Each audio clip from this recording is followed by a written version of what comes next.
Et là, panique. Et je me dis, oh. Et du coup, je veux leur dire, attendez, je vais me reprendre. Et rien que ça. Et non, là, il n'y avait plus rien qui allait. Et là, je me suis dit, waouh. Et heureusement, ils étaient là. Ils voient que je commence un petit peu à paniquer. Ils me filent un cachet et là, j'ai dormi. Et le lendemain matin, je me suis réveillé. Après, on m'a transféré et tout. J'ai pas dit un mot. J'avais tellement peur de ne plus savoir parler du tout. Jusqu'à ce qu'on arrive à Lyon et le médecin qui était avec moi, il dit « Ah, il y a ton père qui t'attend à l'hôpital. » Et là, je lui dis « Super !» Et le super, il sort en... J'arrivais à parler. Et là, j'ai fait « Oh, alléluia !»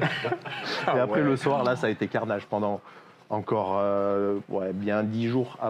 Après ça, là, ma parole, ça buguait, quoi.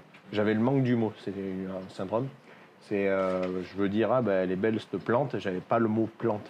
Du coup, elle est belle, ce truc dans le pot en verre, tu vois. Et c'était ça tout le temps. Et des fois, je parlais, et puis d'un coup, ça buguait complet. Mais par contre, dans ma tête, ça déroulait comme je... Normalement. Normalement. Pour moi, c'était normal, quoi. Et ça a mis du temps quand même à revenir, mais c'est revenu quand même bien. Et ça, quand je suis parti à l'hôpital c'est un centre de rééducation, quoi.